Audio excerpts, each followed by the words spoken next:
into.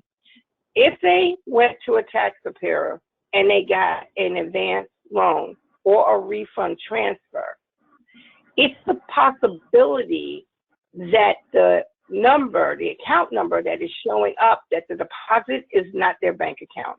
I don't know if everybody's seen some of these videos of people going to tax offices and say you stole my money and all this kind of stuff, because the tax preparers did not really explain to people what was going on. Sometimes that number is the temporary number that the middleman bank set up, go in there, and then they could forward the refund to the taxpayer and the payment to the preparer. The problem we're running in, a few of the banks have chosen a hands-off attitude to this. They are sending the payments back to the IRS instead of figuring out, because most of the time they had the tax preparers bank, because something had to happen to that refund once it came in. Also have some people that have refunds put on net and Walmart pickup. So I just wanted to make you aware, because you may be talking to some parents who were expecting this money to help them get through, and now they're feeling very antsy because when they checked it, it said it went somewhere, but it didn't come to them. There are a few banks, and I'm just not going to, they're not local banks. They're not like your M&Ts and stuff. There are banks that deal with this and have relationship with tax preparers. A couple of the banks have been very responsive and have been direct depositing the money in the tax preparers, the bank, or mailing out a check to them. But I did, and I'm gonna tell you something. Staff may be dealing with this, depending on how they did their taxes. And even if you did your taxes online, like with TurboTax and stuff, and everyone, because there was an article not too long ago how TurboTax, people think they're getting it done for free, but they're being charged. And TurboTax also has a way to take the money from your refund. So staff may be dealing with this, parents may be dealing with this. The IRS had promised that they were going to put a link out for people prior to them mailing these things out, to let people know they can update their bank accounts. People move, bank accounts get closed. It has been a little bit of a nightmare for some people. For some people, it's going smoothly. But just know that this doesn't just affect the parents, because some staff, if they're not using the free service through the state of Maryland because their income doesn't allow it, there are some things. For some people, it's going very smoothly. The guidance came out yesterday for people who are receiving SSI and SSDI. They finally got a relationship. It is weird. The federal government finally got a relationship with the federal government. But so they are saying those will be deposited directly how those people get their money normally. And I was reading this thing today, and I think it's just going to come out with their regular payment. So if you have any families that receive SSI or SSDI, and they're asking, does anybody know how this is working? But Go to My Payment is a good way for people to check it. It's cost been a heavy load, so sometimes when they get on, it says you can't access it right now. Just stay right here. We'll refresh when you get in, and then they'll be able to get in and double check it. So that's what's been going on. If there's anything else I know that would help people, know how they're getting that money any quicker, or if the IRS puts up any new guidance or links or anything to help people, I will give it to Simeon so that he can get on. But this is affecting, a lot of people right now. So, and if people owe child support, they're probably not going to get it. Just wanted to update what was going on with that, and you want to direct people to try to use to get my payment. So it will tell them what's going on and maybe not be as antsy about it. Okay. All right. No, that's good, because I know to get my payments been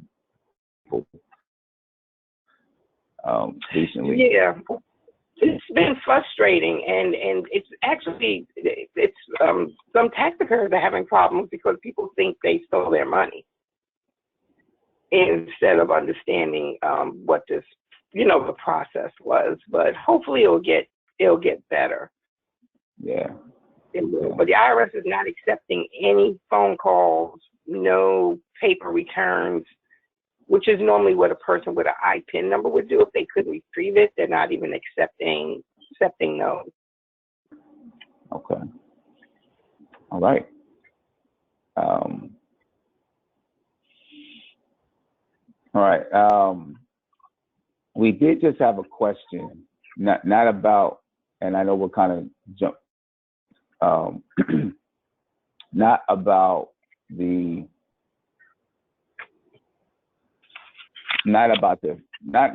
funding from the government, not about the Get My Refund, but we had a question about the creative use of the summer funding and the other funding that would be coming in, and with there being maybe some fear that we get creative and then you get hit with a misuse of funds.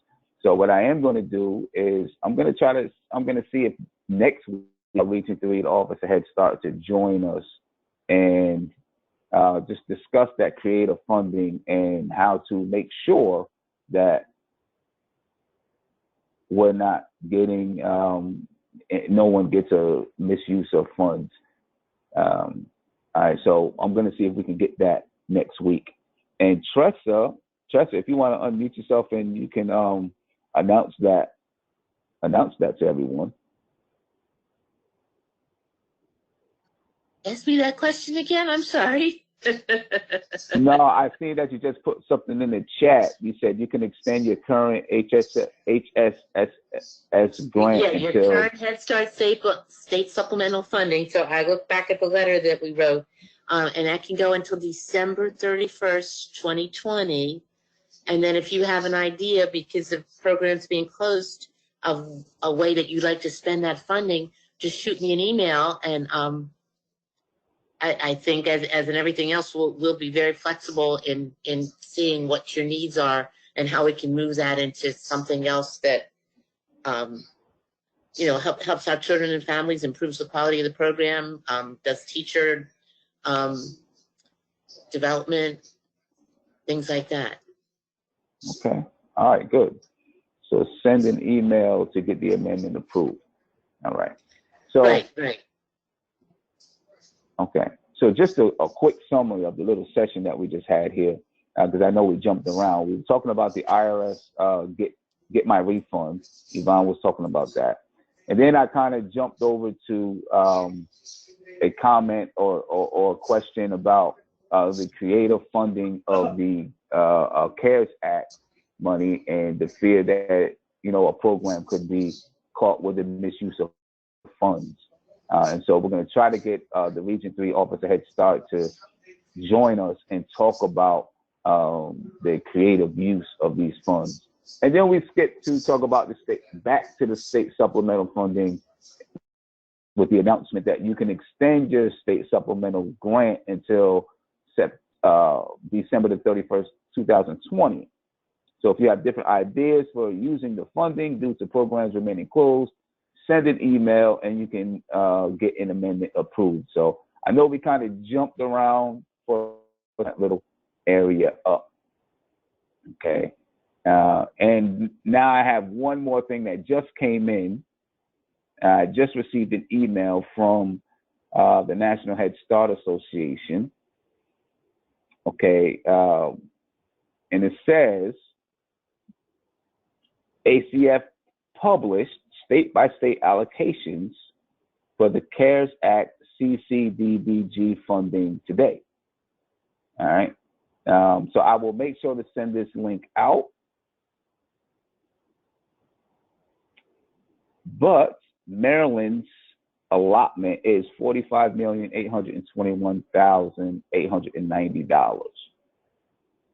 All right, so that's just about the CARES funding, and I have shared the screen, and you can see Maryland's funding here. Again, that's $45,821,890.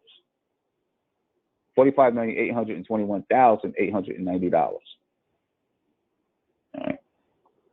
So, that's how much money is available to Maryland through that funding.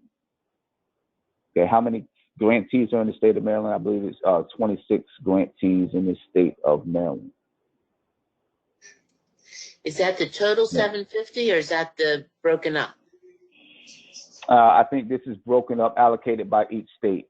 It's broken up by the states. So for the state of Maryland, we get 45, just about 45,821,000 or 822,000 basically.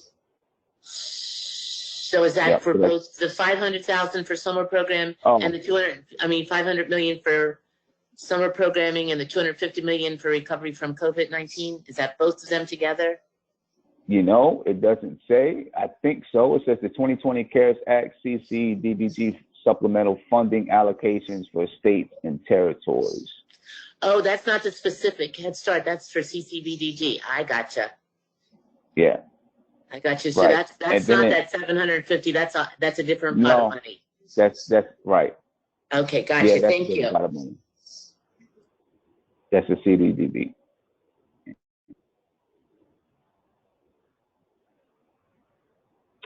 Okay. So, all right. So I know we, just kind of jumped around a little bit. So if I confused you, for that. All right. And we are now going to get back to our meeting in progress. And I only got to record half, so that I'll make sure I have a good summation of everything that we talked about in the meeting, and the portions that I did record. I'll make sure that you have that as well. But I'll make sure there's a really good summation because we jumped around a little bit. That breaks everything, so that it's clear. But now I want to talk a little bit about supporting staff and families to re-enter the program. I was on a meeting yesterday, actually for the last 2 days. Tress and I were on a meeting with the Office of Head Start and Region 3 Head Start associations. And, obviously a big topic is, how do we re-enter, what needs are going to be there when it's time to re-enter into the program, for our staff, for our families, for the children. We were talking about the needs. We were beginning to look to address those needs. And what I'm asking you is to, begin thinking about those strategies, and how we can, how the association can support you when it's time to re-enter. What kind of professional development might you need? Any kind of training that you might need. I am currently working on our strategic plan with the state, with MSDE, with Tressa. Okay. And, we are looking at, we discussed a few areas of focus. Okay. We discussed, of course, emergency preparedness. And as you know, our May conference has been postponed until next May. Looks like the education conference the education conference that we were going to have in October is going to be postponed till maybe March. That's still in discussion. But we are still planning to have the Health Institute in February.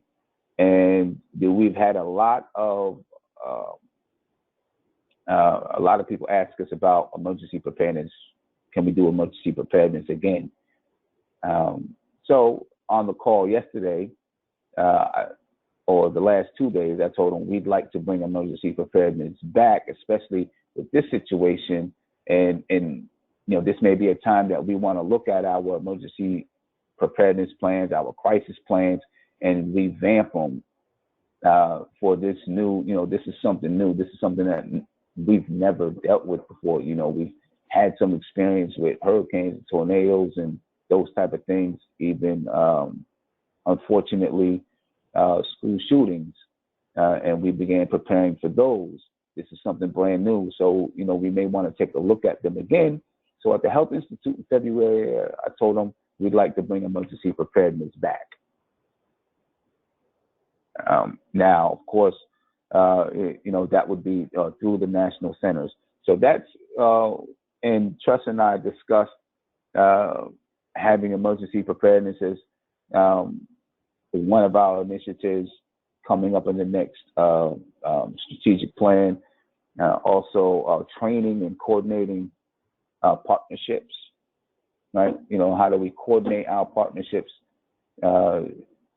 as it pertains to re-entering, families re-entering into the program, emergency preparedness, crisis planning, and anything that has to do with working with our families, right? But of course, there'll be a focus, with everything that's going on crisis planning and emergency preparedness.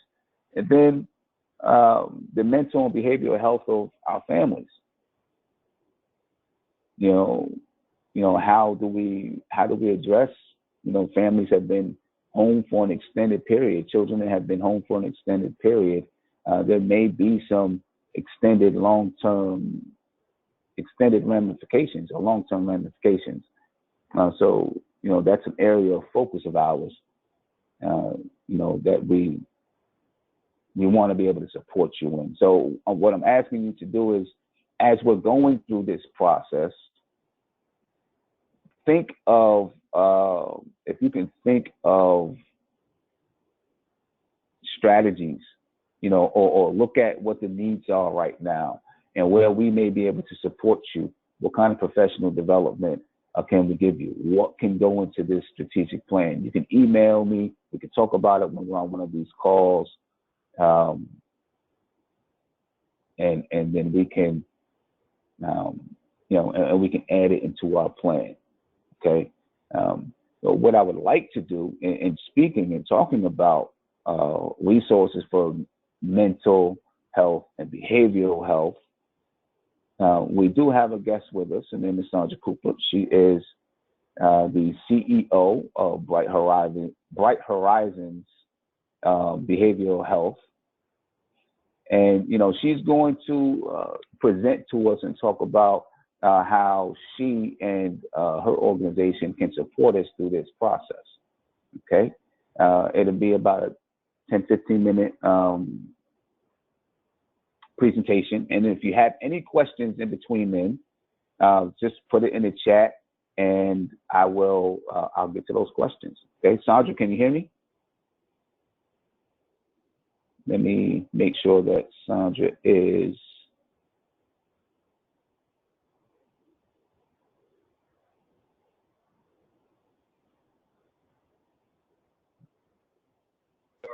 Hello, can you hear me? Hi, Sandra. Okay, I can hear you. All right. Okay, so let me get your PowerPoint shared. All right, I got your PowerPoint shared.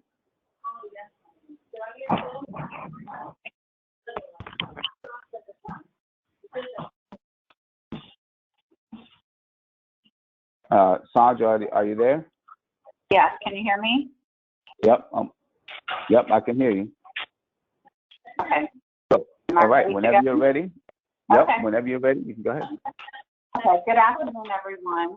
Being sensitive to everyone's time, I have typed some notes to guide my conversation with you this morning to ensure that I provide you with a thorough overview of my organization, and most importantly, how we are prepared and ready to support you. I would first like to thank Mr. Russell for the invitation to present Bright Horizons Behavioral Health. Our startup vision that spirited the launch of Bright Horizons Behavioral Health was the exposure to substance abuse and mental health growing up as a young adult, and could not imagine any child or parent trying to figure it out on their own without the proper support. then helping other providers to expand their organizations and seeing what they were not doing right for the greed of money, to taking a leap of faith and giving my whole life savings to create and serve and open Bright Horizons Behavioral Health. I'm so proud of the growth since we started up in 2016, including our amazing team and talent I have been able to recruit to support the vision. The reason that I'm here today is to speak to the opportunity of partnering with Maryland's Early Head Start and Head Start programs as I continue to expand the reach of Bright Horizons Behavioral Health.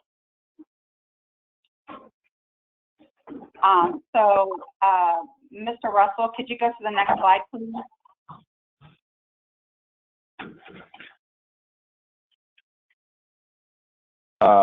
Yes, I'm trying to get over to the next slide now. Let me. No problem.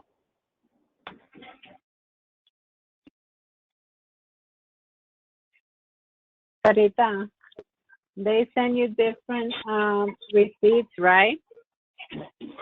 Could someone in the background please mute yourself? Let me see if I can. There we go. Thank you.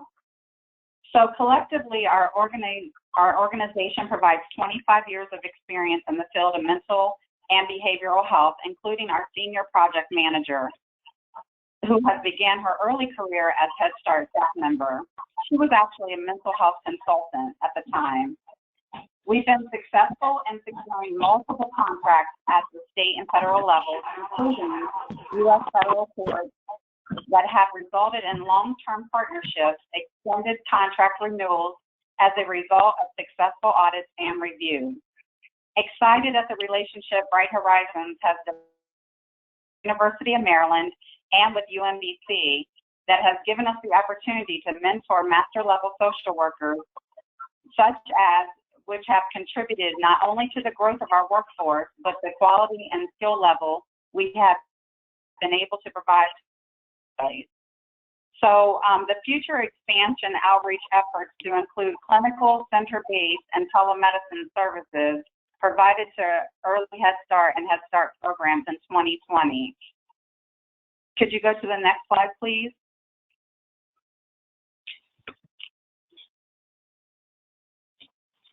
Thank you.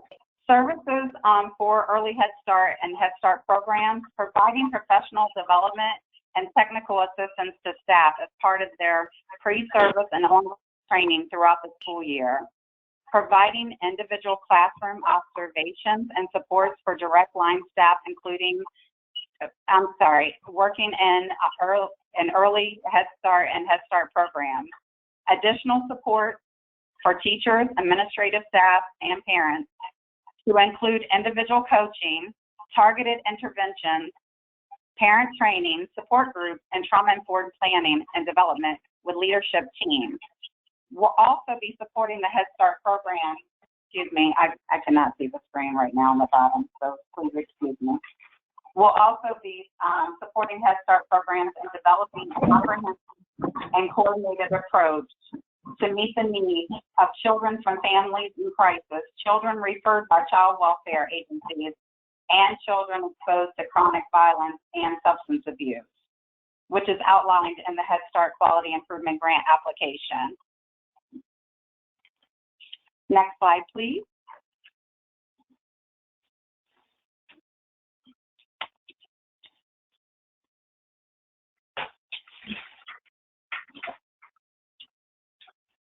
So ensuring the traditional training and communication supports are in place to help students, staff, and parents prepare for reentry. We're supporting the development of the disaster response and relief plans that address staff roles and responsibilities, and ensuring comprehensive systems are in place to support your staff members who are directly responsible for the needs of students and families. We're also supporting the HS programs and educating the staff on the importance of practicing self-care, wellness, and balance to mitigate fatigue and burnout. This is what I instill in my staff to have balance to support the needs of our clients and our communities. We have actually taken some self-care trips in the past, so we definitely want to help when it comes to self-care to be able to help everyone keep a balance from burning out during this process. Could you go to the next slide, please? Thank you.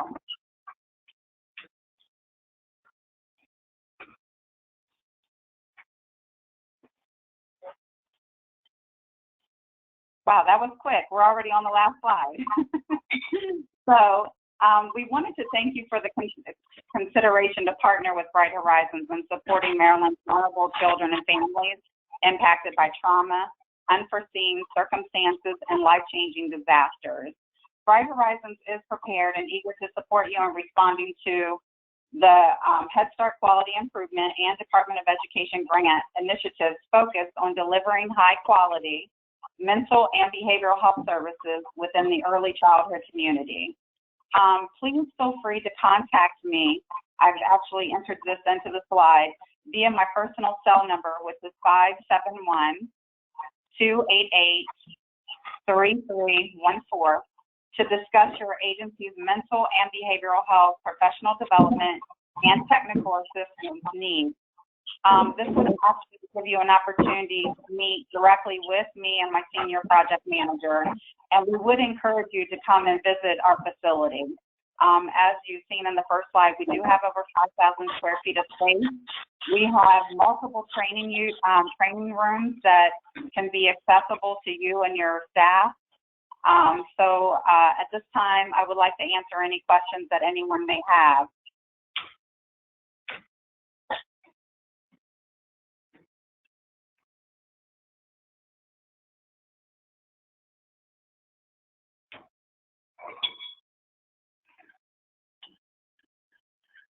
Okay, I am going to unmute. So if you have questions, you can unmute yourself and ask the question, or you can put it in the chat box. And Tressa X, do you have online training? Yes, we do. Because of the COVID-19, we actually have transferred to telemedicine, and so with this virtual new world that we're doing, we will be doing the training online.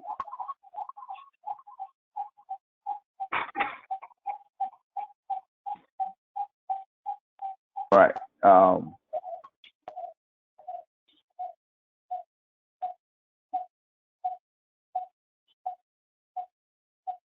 And I think Sandra, can you speak for a second? I just want to make sure that I can still hear you. Yes. Can you hear me? Okay. Yeah, I can. All right. I was just making sure. All right. No so now, how can someone access the trainings that you do online? I'm sorry. Can you say that again, Mr. Russell? I said, how can someone access your online training or to do anything remotely? Okay. Did you receive? So has everyone received the one-pager and the cover letter? Yes, I did send that out in one of the previous emails, and I will send it out again when I do a summarization of this call. Okay, sure. So everyone would need to call the telephone number on that one-pager, which is 443-800-0470. We would like to get the needs and discuss the agency's needs, and then be able to direct them for the training. Okay. Okay. All right. And with the association, if we were to, if we wanted to do a kind of a large group training that, maybe where you came on GoToMeeting or used another platform to do a training, and then we invited all of our association members, is that possible? Yes. Right. That training would include myself and my senior project manager, Ms. Patricia Wilson. Okay.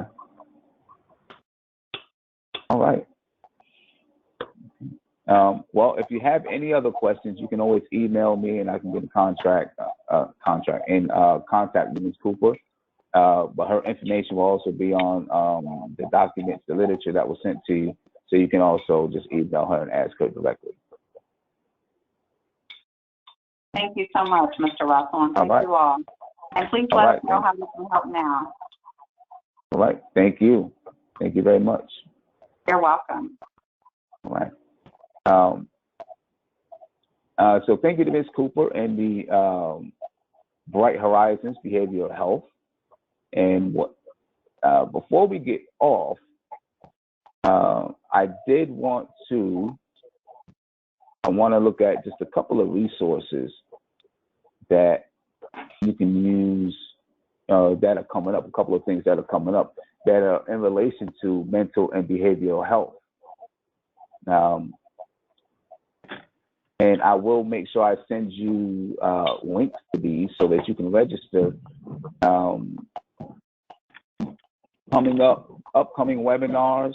There's actually a webinar today at 3 p.m. Protecting your mental health. All right. This is through Not All Wounds Are Visible.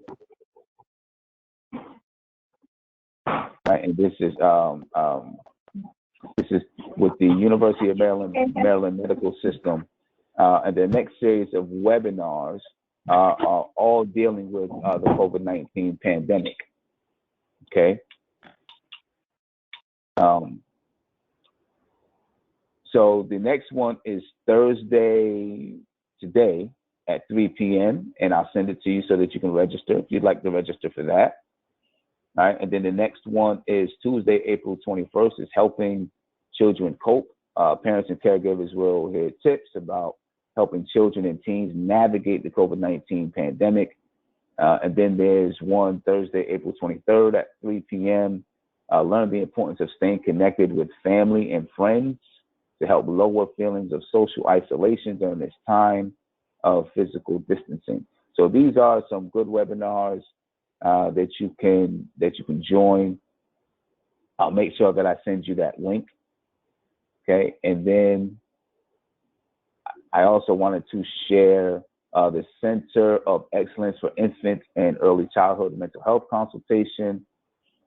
They are having a webinar next Thursday from 3:30 to 4:30.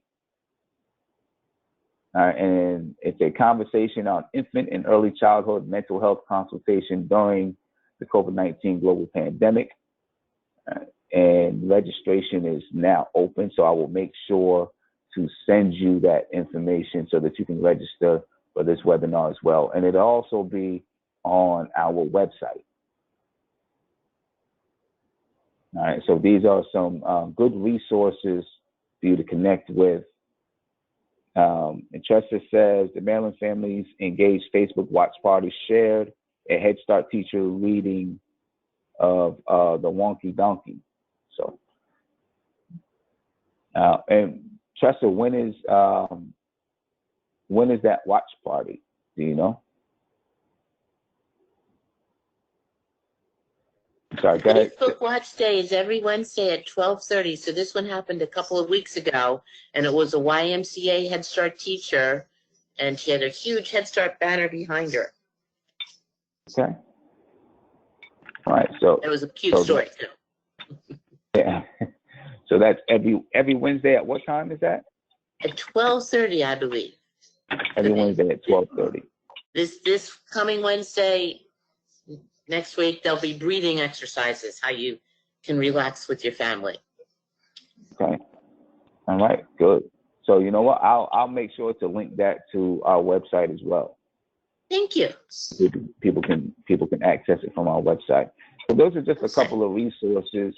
And Tressa, I'm going to ask you if you could do one thing for me. Sure. Are you still there, Tressa? Because the earlier part of the meeting, I did not hit record.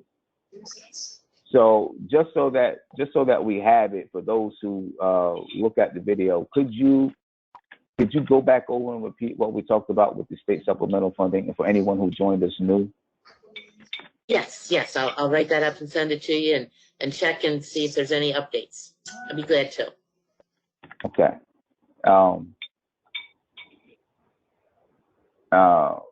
Okay, so you'll just write it up and send it, because I need to, I recorded part of it, and I'll make sure I'll send out that part of it, but I do a really good summary of everything that all of the questions and everything that was asked during this meeting. And I have one other question I want to ask everyone, and this was brought up in the chat. And it says, on a very basic level, there aren't enough supplies, soap, hand sanitizer, bleach, paper towels, toilet paper, etc., to use in the centers. Many of these supplies are back ordered, some of which we can't even get until the fall, and the quantities that we do have on hand are not enough to maintain the health and safety in this new way of mitigating the spread of COVID-19. Without basics, we can't even consider reopening, as it is a basic support for staff, children, and families. My question to you all is, how many of you are dealing with the same shortage of supplies? Tressa did say that she would bring that to the Office of Child Care, and she said that she knows that they are working on this issue. What I'm going to ask you to do, if you could just put in the chat, if you're dealing with the same issue as far as shortage of supplies, if you can put it in the chat and say that you're dealing with that same issue. That way, at least we kind of have a number, people that are dealing with that issue. And, as we talk to people and try to find ways to get you some supplies, if we want to try to start anything in the summer. Baltimore City has estimated this. You said, Shannon says, Baltimore City Head Start estimated this right before we closed, and we realized it's a very real issue. And Deborah says it's statewide. Yes, so everyone is basically having this issue. Okay, so this is something that we really have to work on.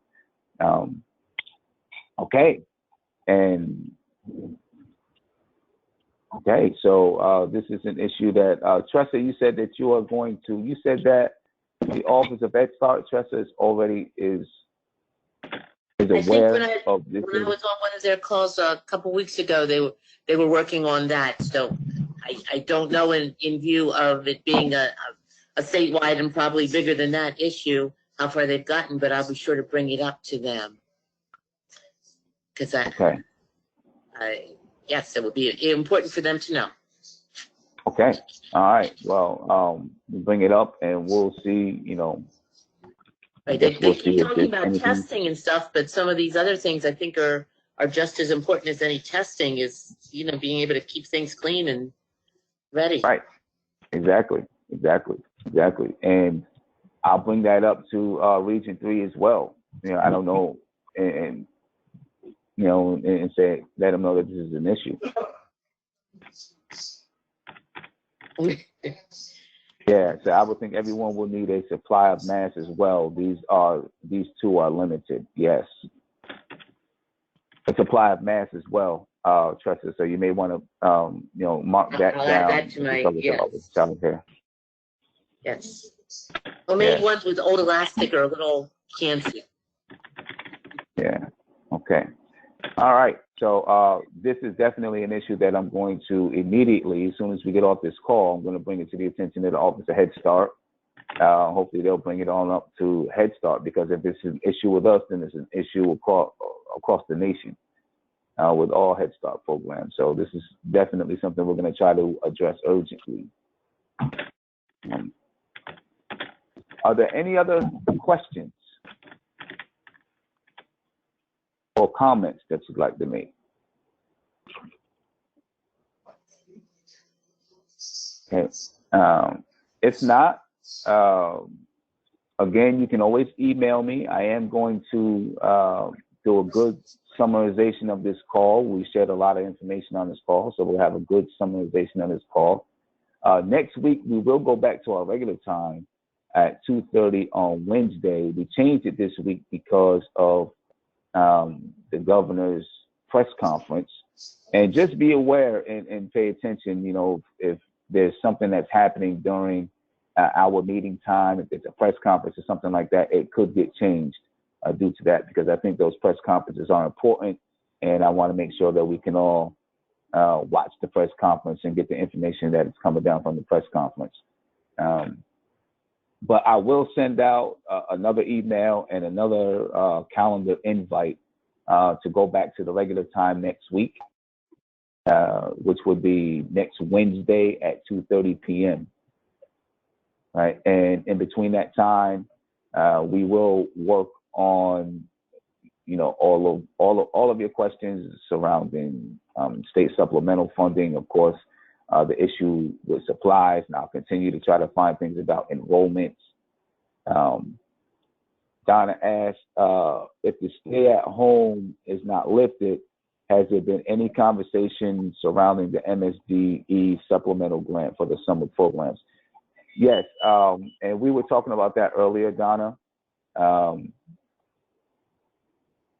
Just as a tidbit, there is a possibility that for 2020, 2021, that funding is cut from $3 million to $1.8 million, goes back to $1.8 million due to the spending freeze by the state.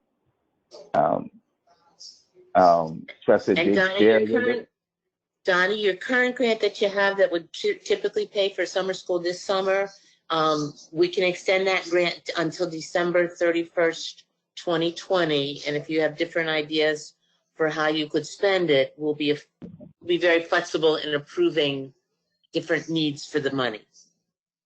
Right. And I'm going to make sure that I put that in the summarization as well. So all of that information to be in the summarization. Okay. So like I said, if you have any questions or comments, make sure you email me. And we'll be back at the regular time next week. And anything that happens throughout the week, just look for my emails. I'll continue to send emails to keep you updated, and I'll make sure that I put it on our website as well. Okay. So with that being said, I thank you all for being here and taking the time, and I'll speak to you next week. All right, everyone. Thank you, and be safe. Thank you, everyone. See y'all later. All right. Yeah, virtually.